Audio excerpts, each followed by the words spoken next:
Happy morning எல்லாருக்கும். இன்றைக்கி ஒரு சூப்பரான ஷாப்பிங் vlog தான் பார்க்க போகிறோம்.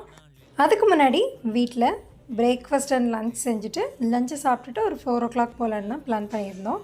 பிரேக்ஃபாஸ்ட்டுக்கு சேமியா தான் செஞ்சுருந்தேன்.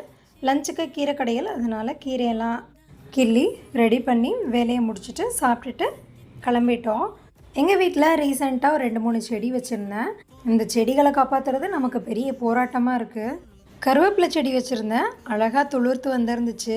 சங்குப்பூவும் வச்சுருக்கேன், இப்போ வேர் விட்டு அழகாக இலை வந்துருந்துச்சு. பார்க்கவே ஒரு சந்தோஷமாக இருந்துச்சு. மணி பிளான்ட் ஆஸ் யூஷுவல் சொல்லவே வேண்டாம். 4 o'clock போல் நாங்கள் வீட்டை விட்டு கிளம்பிட்டோம். சரவணா ஸ்டோர்ஸ் தான் போயிருந்தோம். யூஷுவலாகவே அங்கெல்லாம் ரஷ்ஷு ஜாஸ்தி தான் இருக்கும். தீபாவளி டைம் சொல்லவே வேண்டாம், நல்ல ரஷ்ஷாக தான் இருந்துச்சு. ஒன்று ஒரு ஃப்ளோர் அலைஞ்சு ஒரு வழி ஆகிட்டோம். நீங்கள்லாம் பர்ச்சேஸ் ஸ்டார்ட் பண்ணிட்டீங்களான்னு கமெண்ட் பாக்ஸில் கமெண்ட் பண்ணுங்கள். நான் என்ன பர்ச்சேஸ் பண்ணுறதை நாளைக்கு vlogல பார்க்கலாம். பாய்.